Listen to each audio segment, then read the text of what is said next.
Sorry. We have Canada Day coming up this weekend, obviously, so we've got a few tips to keep everybody safe. So the first one is be cautious when driving. Usually Canada Day means there's more kids, more people out on the roads enjoying the day. So just make sure you're on the lookout. The next tip is to think food safe. So if you're having a backyard barbecue, just make sure you're cooking your food properly so you're not coming up with food poisoning the next day. The third tip is to prepare your pooch. So we've got fireworks. We all know dogs get pretty scared of fireworks, so just make sure they're staying indoors or somewhere where you can keep them safe and they're not running out.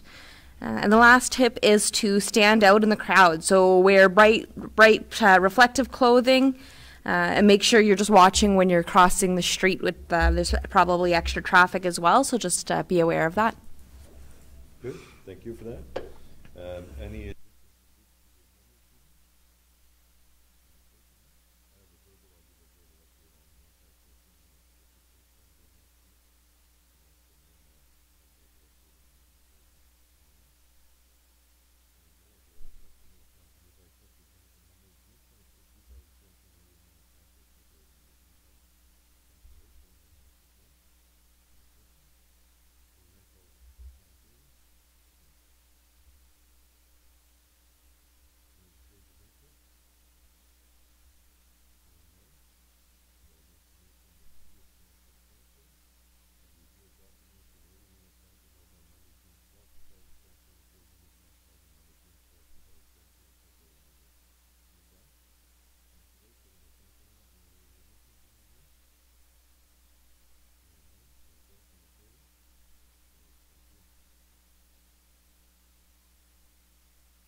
Yeah, The floor first is of all, yours. I'd like Yeah. to thank everyone, the town of Marathon as well, for supporting me over the last few years, actually many years. And I really got to say, Bob Anchero and the town of Marathon support me since many, many years in regard to PAC in Toronto and other occasions as well. And I just like to say that the best I can, I always present Marathon. Yeah, and even so at the auditorium, when I got the award in my speech, I had the Marathon included as well in the speech, as you probably read. Yeah, yeah. And the thing is, in my opinion, we should work even closer together than we've done in the past, because lots of things happen in the moment out here.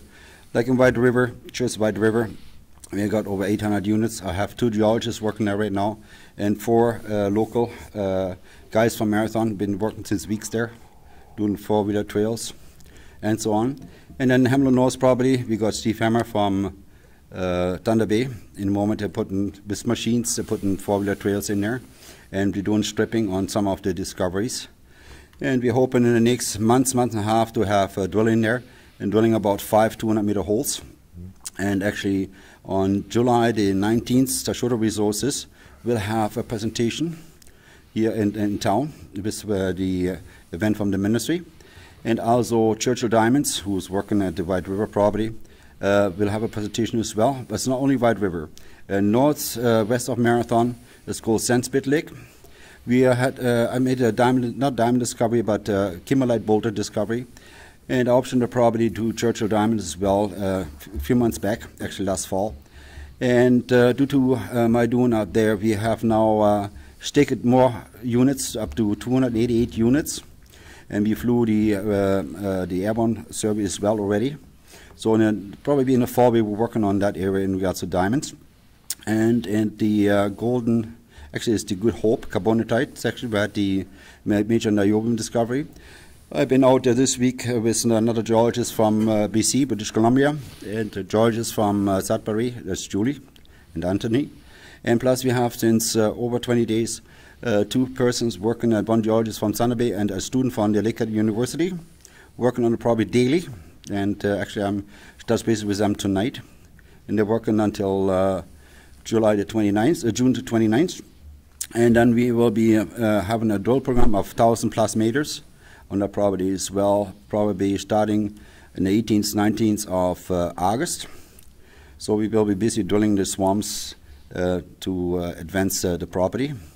Then at the same time is the Jackfish Lake property, was optioned to San Antonio Resources.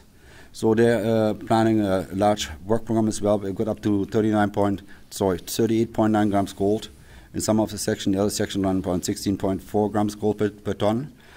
So we will be seeing lots of activity. Beside me, as you know, there's Canadian Ore Body, Golden Peak, and other companies.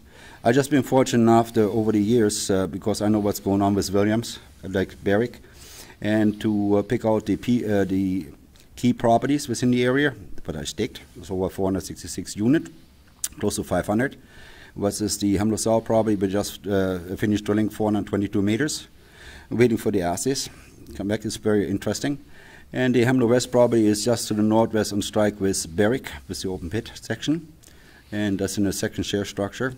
So we have some work planned as well there for the fall. Yeah, we are trying to get access trails into it.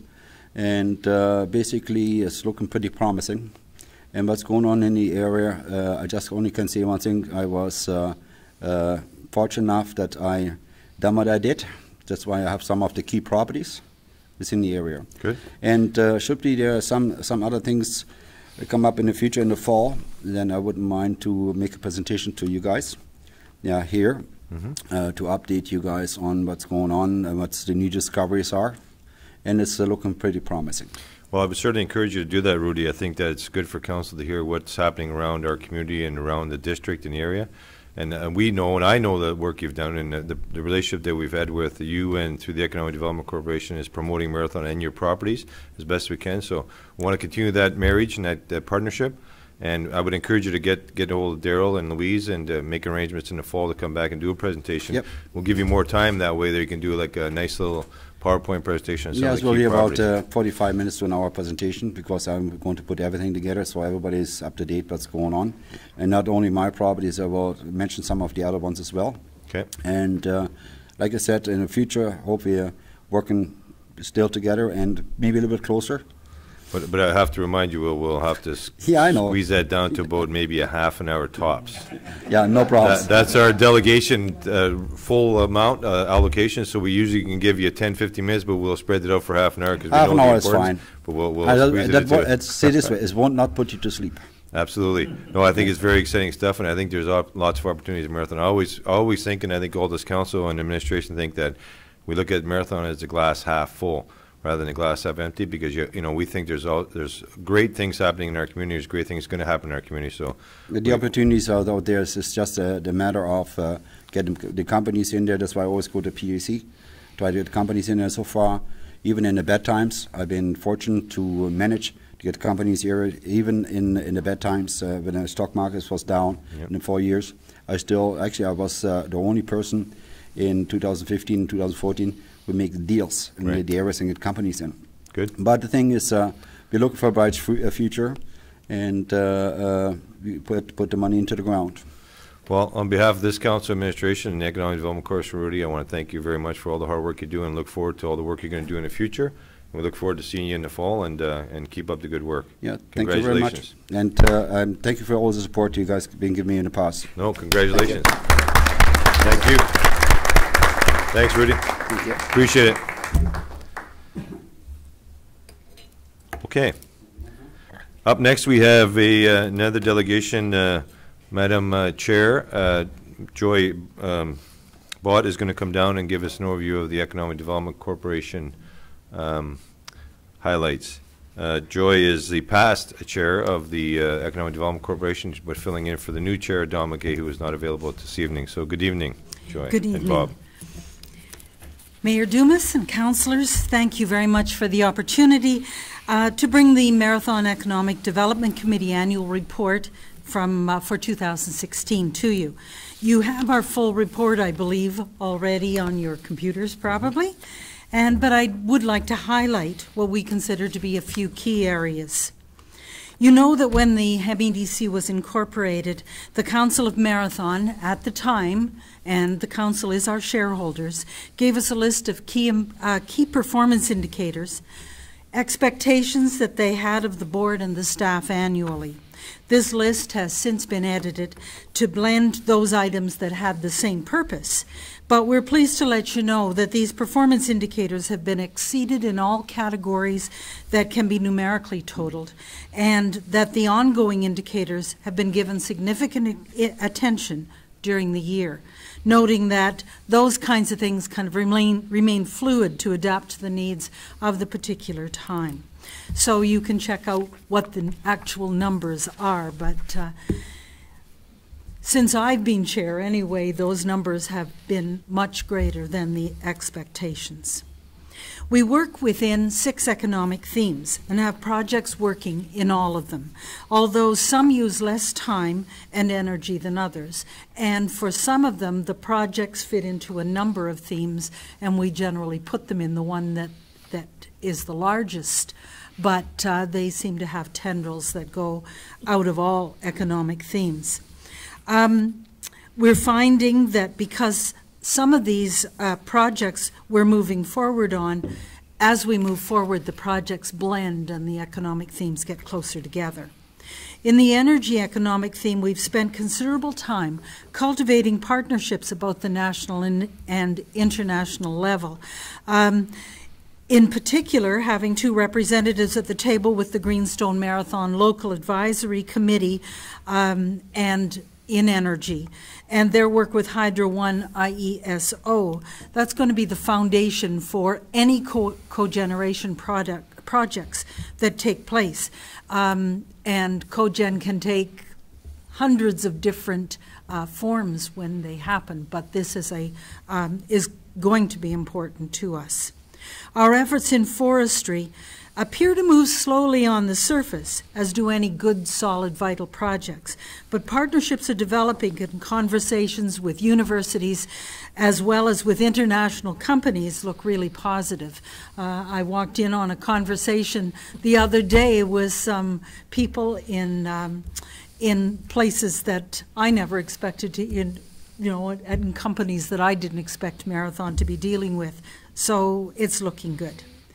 Gitche-Wasaganing, the reinvention of the Tourist Information Centre, emerged last year as a pilot project.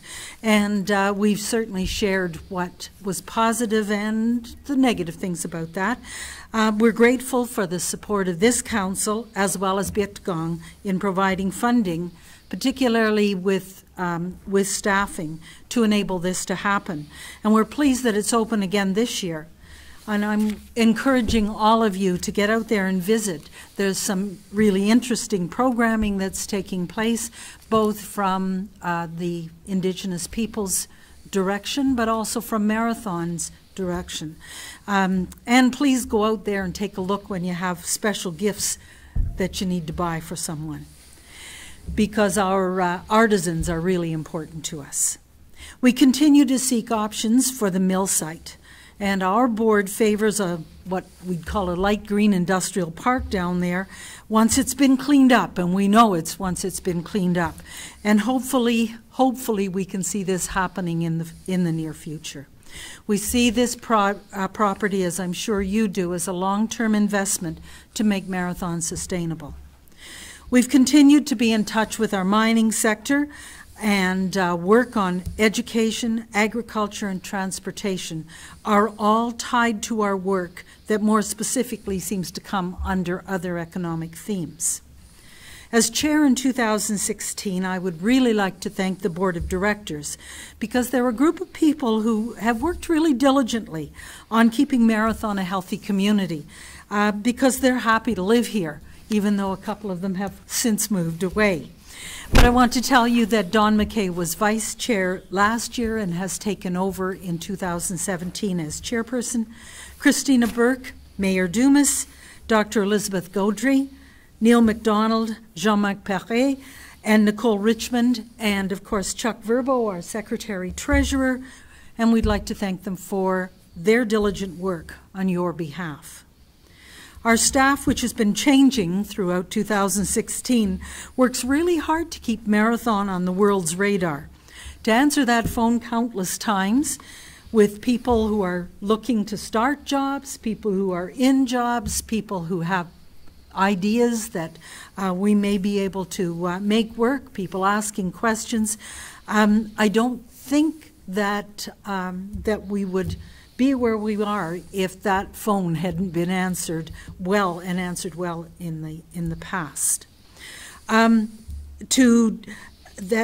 We have a staff who has been able to discern the real projects in amongst all the other things that they're hearing, and to find ways to share the progressive community that we are. I am truly amazed sometimes when we talk to people from universities in Southern Ontario who recognize the name Marathon very easily, and they can name people that they've met from here. And I think that is going to help us move in the future. Bob, as our general manager, does this in spades. Our interns, and we've had two of them in 2016, Greg Valance and Andrew Wong, shared their very different yet really talented gifts with us until they've moved on to other permanent positions, which is, of course, the reason for doing interns. Mm-hmm. We have been granted been granted money to go ahead looking for our next intern, and you'll hear about that person shortly, we're hoping.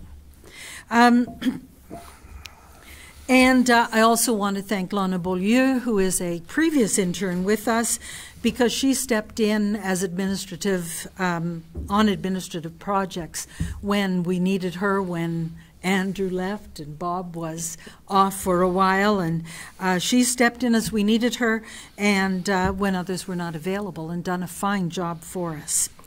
The board of directors recognized that the gifts and talents of these people we couldn't do the job without them. And so we certainly do want to celebrate them. I made a comment to Bob that our annual report seems to get skinnier every year. But sometimes I think it's getting skinnier because we're narrowing and narrowing our focus on what we're working on. And boy, there are some interesting things in forestry and in mining and in energy that are really popping up right now. So if you have any questions for Bob or I, then, or any of the directors, I don't think anyone else is here with us tonight, but anyone that you meet, be sure to ask. Do you have some questions for us tonight? Thank you for that report. Does anybody have any questions of either Joy or Bob? Councillor Lake?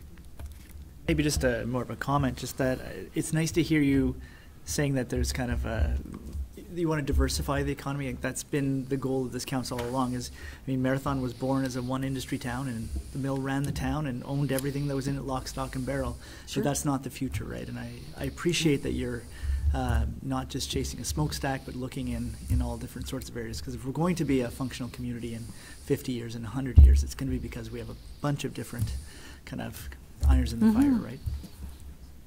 Anybody else? Thank you. Well, I take the opportunity to thank you, Madam Chair, for your 3 years or so of being chair of the Economic Development Corporation. You've stepped down, but you stayed on the board as a member, so we appreciate that. And we look forward to having a different view of input, because now as not being a chair, you can have a different voice at the table. And it's interesting to see how that will turn over.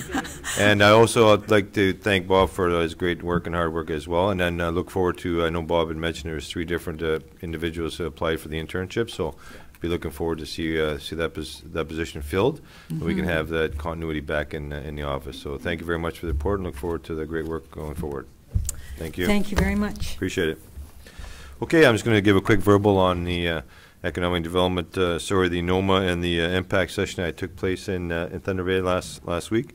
Impact, we had a strategic planning session. There were members from all throughout northwestern Ontario, basically from well, Manitowoc wasn't present, which is surprising, but Marathon right through to Kenora. And believe it or not, Impact has hired a consulting firm to get it right. We've been telling them that for the last couple of years, that their assessments in northwestern Ontario, specific in our part of the world, is not right. And they hired a great consulting team. We had a great 2.5-hour session where the individuals took a lot of input from the members in attendance, and really listened to us and really took those points and put them into a valid portfolio that they're going to bring back a strategic plan draft, hopefully within a month and a half time frame from that session. I know talking prior to the council meeting, Daryl indicated that the CEOs have been invited to meet with Impact as well to give their input, so it's going to be a good opportunity. Hopefully that they'll listen to the administrative side as well to get the assessments right. As you know, that these assessments are now geared to 2020, but hopefully by the time that we can get the strategic plan out and get the new assessment rolls out for 2020 going forward, that they will get it right, both in residential, multi-res, commercial, and industrial. So look forward to that strategic plan, and hopefully we'll have some good outcome of that study. Also took part in NOMA's board meeting.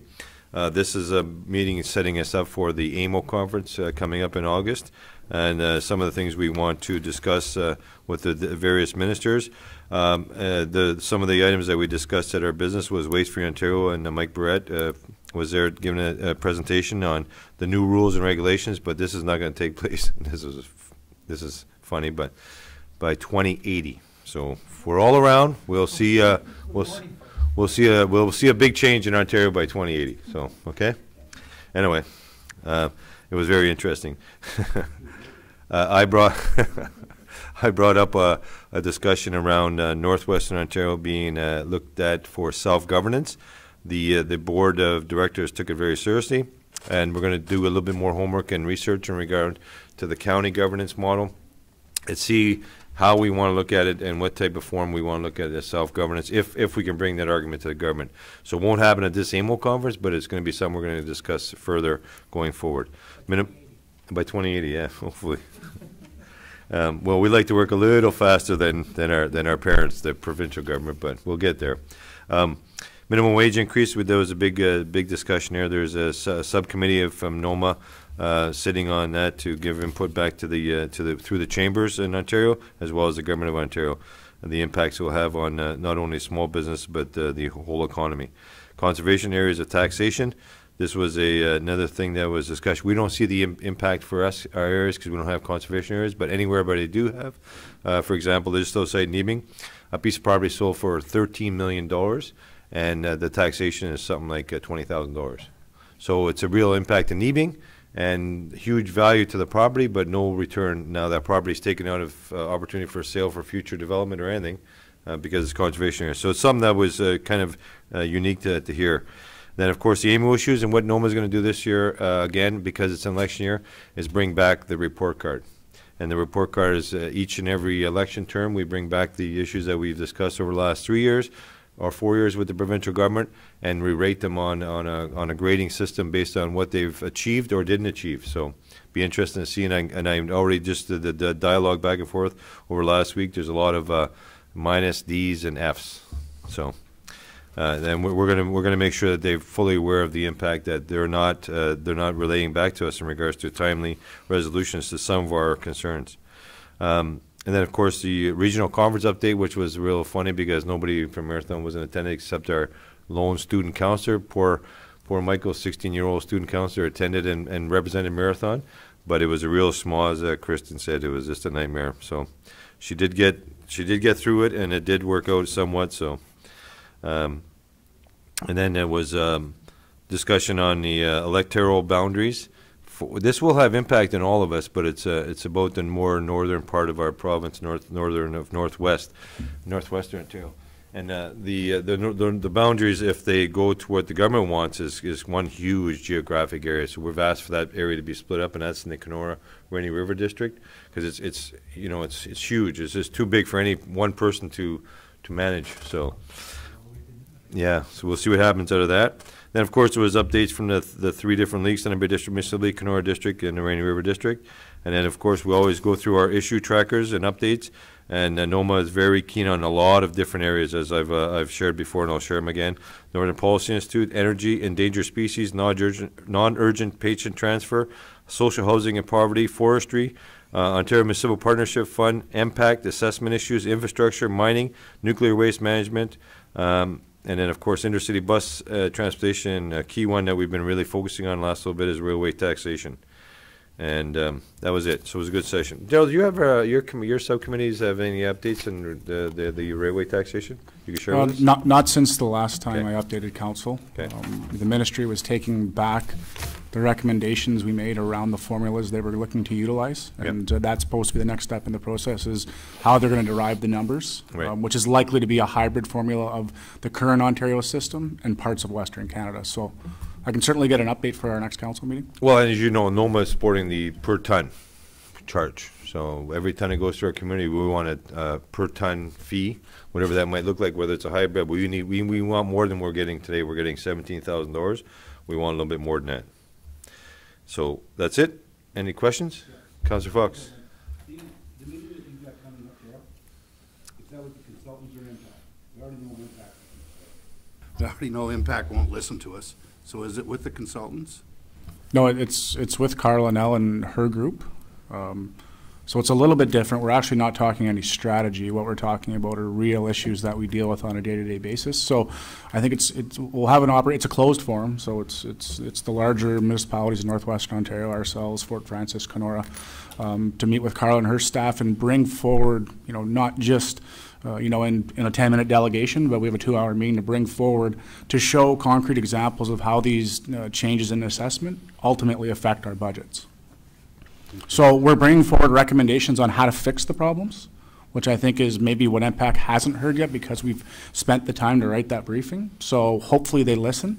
I think the timing will be excellent leading up to AMO because they'll have some of these presentations. And certainly, if council has anything they'd like to share before, I think my meeting's next Wednesday, then, by all means, stop in and I can take you through what the briefing looks like. But I think that with Daryl and the other CEOs going there, Councillor Fox says it's going to be just reinforcing the whole thing that I think the majority of the politicians brought was there's major concerns. Now, we didn't get into specifics, and I think that's what your meeting would be more focused on the impacts of specific properties, what it might have in regards to the communities, right? Yeah, one of our big pushes we're making is for MPAC to look at the formation of working groups before they come out with things such as valuations for special purpose properties, where they say, okay, the valuation of Hemlo was 22 million, now it's 9. Yeah. Right. Well, how did you derive that? And they had no rhyme or reason when we asked the hard questions. So what we're saying is we have time before 2020.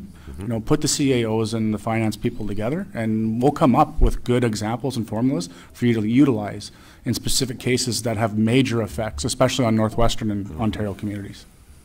Good. Anybody else? Good. Thanks, Joe. Okay, administration reports. And we got a report on policy review systems responsibility for licensed water, wastewater operations. Mr. Hishka, good evening.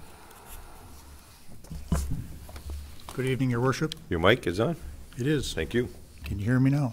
No, I just can't hear you in the echo, that's fine. Policy review, system responsibility for licensed water and wastewater operators, WO0005. Administration has been directed to review all policies in the municipality's policy guideline manual and report regularly with policies that have been reviewed. The Town of Marathon's system responsibility for licensed water and wastewater operators, WO0005, has been reviewed to determine changes that are required to ensure it is up to date and valid. The policy is attached for your information. This policy was added to the DWQMS, or Drinking Water Quality Management System, operational plan in 2011 and revised in April 2013. The policy will require numerous future edits to meet the standard of regular internal and external audits. Each time an operator attains a new license or there are changes in staff, the policy would have to be reapproved by council. WO0005 will now be published as a guideline to effectively meet the audit requirements. Effective changes to the policy include modifying the reference from policy WO0005 to guideline WO0005, modifying the operator names and license classes to reflect current staff and their qualifications, and modifying the reference to NWI and their contact numbers. There are no financial implications, and the option is to approve the changes to the above policy as presented. Your administration recommends that policy WO0005 be converted into guideline WO0005. Systems responsibility license. Moved by Councillor Lake, second by Councillor Fox. Questions? No, I do. So looking through the policy, and I noticed the names of some of our individual employees that are on there. Do you have a program where you encourage, because you have some employees that are close or could be close to retirement, do you always have an encouragement system where you try to encourage more people on the staff to get the water level 1, 2, and 3s? Yeah, that's correct. So we have a succession plan. Okay. Because we had to roll over 2 water operators, we had to hire outside the organization to replace one, but then the second one was replaced by an OIT, which was from our group. We did an aptitude test to see who would be best suited. Okay. Now the next time there's a staff rollover, the next one will also be an internal, because this OIT will very shortly be achieving his level 1. Okay. Yeah, it's good to know as CEOs of the corporation, basically as council, we'd like to make sure, and as we entrust in our administration staff, that you're taking care of all the regulations. It's always nice to have those skilled and expertise staff on our payroll, in a sense, and continue that progression and that movement forward. Right. I think originally this was a policy because it was council mandating that we had licensed operators looking after water. So it was the due diligence to make sure we didn't, just send a mechanic or a carpenter right. to work on the water system. Right. But now it's become more of a bookkeeping issue. So as it relates to internal audits, they want to know, if you're a licensed operator, what level are you, and is your license up on the wall? Right. And if not, then we're going to give you an X, and you're going to lose 5 points on your audit. Right. So it's become more of a bookkeeping issue. That's why it's probably more efficient to be a guideline. Okay. Yeah. So in this scope here, because we have to name our operators, that's just the administrative portion of it, other than That's correct, yeah. So now, I mean, we can have a non-water operator work on, like say, a repair, but there always has to be a water. They're listed in this manner because you can only be an overall responsible operator after you achieve a certain level license, and for only so many days. Right. Now we have enough Yeah, qualifications within our system that we have enough for the entire year. Yeah, they're split, 150 and 365. Yeah. Okay. Any other questions? Okay, good. Call a question. All in favor? Carried. Thanks for that report. Up next, we have the report on the final tax levies. Everybody's favorite.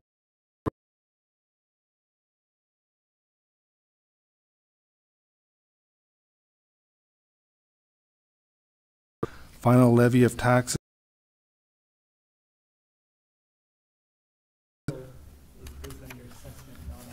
It's a combination of both.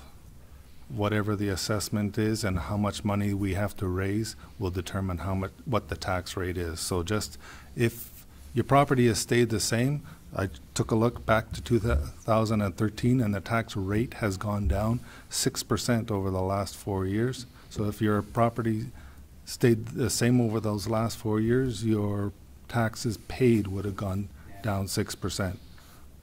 But everybody has benefited from their increased value in their properties, but the offset is the tax rate does go down, but your tax portion of your taxes that you pay goes up, unless you're a large industry or much of our commercial properties. Hopefully, Impact listens and gets those scenarios and those assessed values correct in regards to our community. We had a good debate about it after that meeting, and I'll just share with you that, for example, Marathon in the 1980s, our houses, let's say, averaged at $60,000 to $70,000.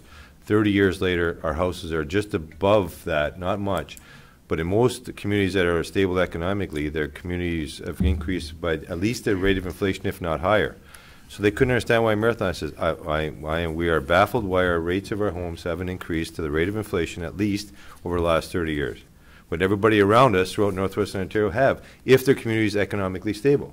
And our community is fairly economically stable, even though we've lost a mill 9 years ago. But municipalities that are hurting economically, where the industry has gone down, they've obviously lost their main employer. Their assessments have gone down quite drastically. But in our case, our assessments haven't gone up much either over those 30 years, which is really a surprising thing. So, assessment is for residential is the easiest for Impact to do because it's based strictly on sales. The price of houses. Well, there's a couple other factors, but the big one is the house sale, right? Yeah. So, anybody else? Councillor Fox? A question a little bit off from that, but if Impact changes their minds, okay, how long before a commercial property can be reassessed? Do we have to request that? Give me an example. Well, the mines, reducing it from the 22 million down to 9 million. Reassess. So they re-look at it again and say, no, it's worth 60 million. 4 years. Every 4 years. 4 years. 4 years. Yes. So January 1st, 2012, January 1st, 2016, the next time they will look at it will be the amount that they think it's valued as of January 1st, 2020. So another quick point that we brought up for discussion, and I hope Darrell relays that information as well, is that in January 1st, 2016 is when they took the snapshot picture of, say, an industry like the mines. Well, in 2017, January 1st, the snapshot picture was totally different. But you can't change the snapshot because it was taken on January 1st, 2016. So we're saying that if you're going to have an assessment up, where we all see in our homes, it goes over 4 years, or if you're going to have an assessment down, it should be phased in over 4 years too. So that was very clear. Everybody at the table, everybody in the room said that. Up or down, it should be equal. Oops, sorry, equal. It all depends on how you look at it too, also, because right now, if your assessment goes down, you're paying that tax for the next 4 years. If your assessment goes up, you're not paying your fair taxes until year 4. Yeah. So all those people that are paying their taxes right now based on their assessment are subsidizing those people that have their assessment going up for the next 3 years. If you want to put a fly in You the put ointment. another twist on it, yeah. Thanks. It's already confusing enough, the whole system. But very interesting, isn't Yeah, it? very. Yeah. As our treasurer says, the few guys in the room who understand the system, yeah. Anything else? Good, thanks for that report, Chuck. Appreciate it. All in favor? Carried, thank you.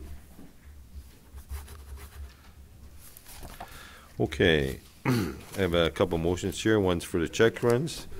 That the following check runs be approved for payment in accounts payable for the amount of $820,724.10 and payroll in the amount of $142,663.54. Moved by Councillor Debussy, second by Councillor Fox. Any questions? Hearing none. Call the question. All in favor? Carried. Thank you.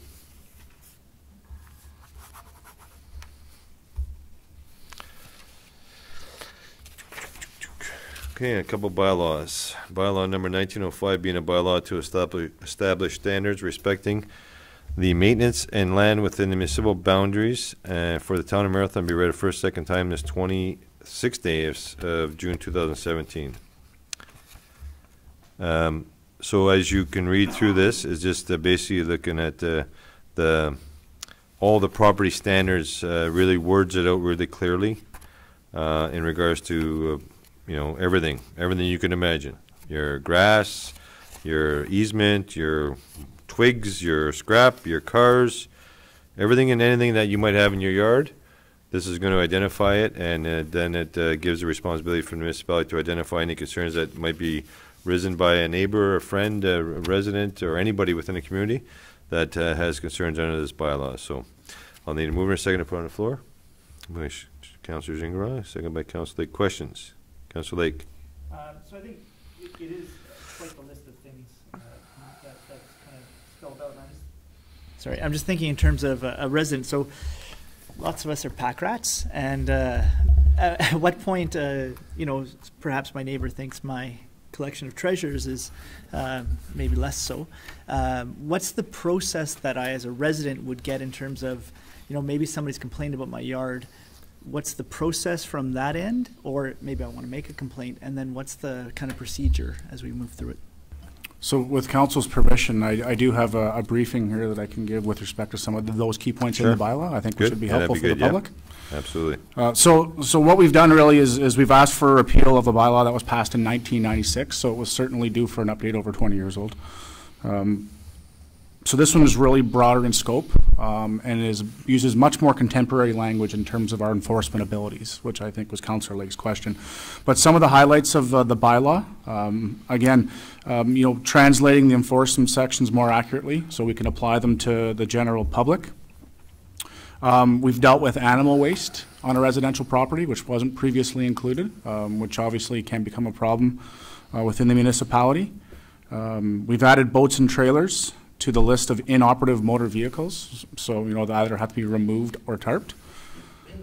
We included landscaping, which now includes ground cover. So as part of that, you have to ensure proper drainage on your property, so it doesn't erode municipal infrastructure or neighboring properties.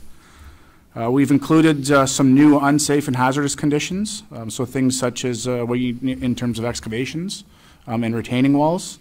The requirements to remove things such as dilapidated structures, and the removal of unsafe appliances on property. So think of, you know, an old block freezer where a child can get caught in it if the lid closed. So you now have to remove those from your property. There's now a strong enforcement section in dumping on public lands, because that has been an issue that Marathon has had to deal with in the past. And the other issue that's now included, and we do a yearly meeting with all the contractors in town as part of this, but snow removal on or off private property, including the infractions for the creation of instructions to snow clearing, is now included in the bylaw. So that's very clearly laid out. From an enforcement perspective, we now have the right of entry if council passes the bylaw on private property, which is clearly defined, which is allowable under the Municipal Act. Right to Councillor Lake's question, so if somebody does have a complaint, the process we have now is we'll give a first notice to comply with an order. or in the case of, let's say, for example, an unsafe structure being built, a discontinue notice until the proper code violations have been met. If they're not, after those opportunities, we can either enforce it immediately after that, or we could issue another notice, if there was some initial compliance and there was an end date provided. And then, what's also clearly included in the bylaw is we now have the ability, and this is included in the update of the recent Municipal Act, to more clearly enforce fines ourselves, rather than going through the court process, which is a long and lengthy drawn-out process previously. So what we've really done is we've streamlined the bylaw. We've made enforcement very clear.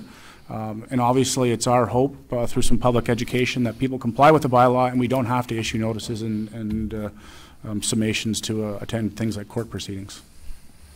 Councillor Lake? Thank you. That's a good briefing, understandable. I'm just thinking, what is, when you say public education, making sure people are aware of what is and isn't acceptable, because I think most people want to uphold standards. We live in a municipality, and I think we want to be good citizens. So just whatever that process is, people get the word out so they know what is and isn't acceptable.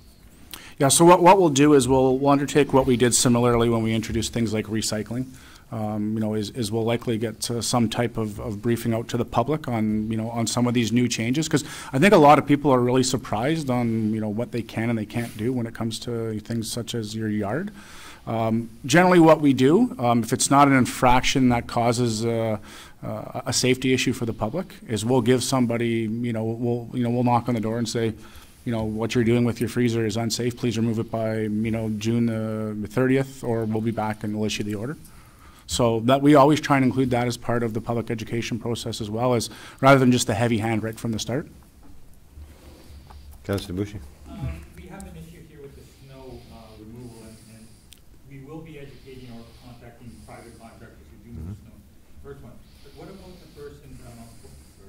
What about the persons then who remove their snow themselves and say, I mean, the biggest complaint is if I've created a little tunnel in my driveway, and they feel the onus is on us to clear it for them. Okay, us being the municipality to clear those things. How will we be able to or try to educate people so that you're not creating this tunnel trying to back out of your driveway? So are we talking about snow drifts? The curb? Well, the height of the curb? The height of the curb. Oh, okay. I mean, people with the snow blowers now, they just blow it to one side. You create two mountains on the edge of your in driveway. years past, that's obviously, a hazard from a driving perspective. And what we would, we'd come and knock the streets down with the loader to bring those banks down. So that we'll continue with that practice. Of course, we would ask that the public, try and balance the, the way they blow their snow, so those, types of situations, aren't created. But certainly they become safety hazards, from a driving perspective. So we would deal with those ourselves internally. Sorry, to follow up also then, we will educate I'll say the private contractors who do snow removal either on public lots or whatever it may be, about where they can and cannot locate their snow. Also too, with the runoff or the potential spring runoff, with the amount of salt and sand we have to also worry about our groundwater and the runoff. So we will be enforcing that also as part of this? That's correct. So with the private contractors, works and operations, as well as bylaw, hold a meeting before the snow season starts to educate them. First from a public education perspective, so hopefully they comply with the bylaw, but if they don't, they understand what the implications of enforcement are going to be. And then we do a pretty good job of that right now, and as you know, like any of the areas of high concern, we don't dump a lot of snow no more, because we know that it could be impacting our groundwater. So we've learned a lot of those things over the past, and we're working really good through our department as well as the contractors. So, Councillor Fox, microphone. I need that more often, Rick. Anyways, is there anything in there for, let's say a home that doesn't look all that great, a house, and let's say there's siding blowing off or whatever. Can we step in on that type of thing?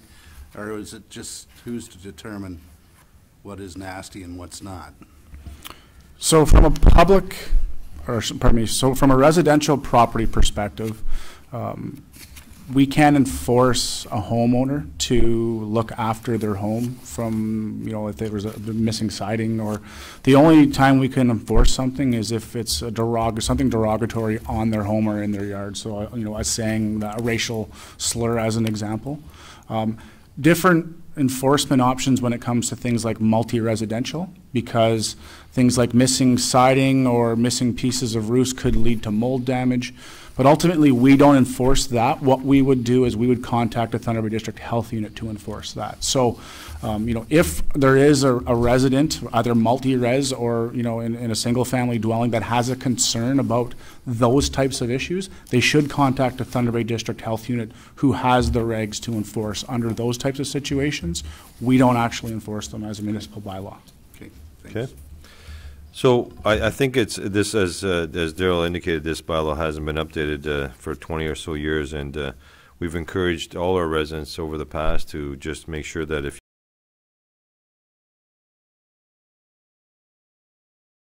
because we might discuss in the future, but for now, this is a very comprehensive bylaw and identifies all the concerns we might have, or neighbors might have, or residents might have in the neighborhood. So, by all means, contact your administration or any one of the council members, and they can bring it to the administration's attention.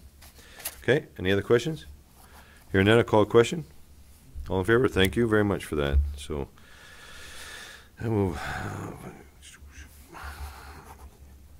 up next, we have another bylaw in regards to the final tax levy. Bylaw number 1910 being a bylaw to adopt the final tax levies for the year 2017 and for the collection of the state taxes.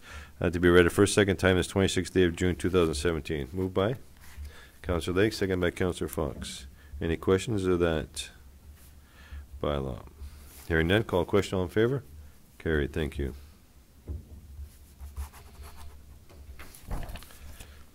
And of course, third reading of those bylaws, bylaw number 1905 and bylaw number 1910 be read a third time and finally passed this 26th day of June 2017. Moved by Councillor Fox, second by Councillor Bushi. Any questions? Hearing none, call a question. All in favor? Carried. Thank you.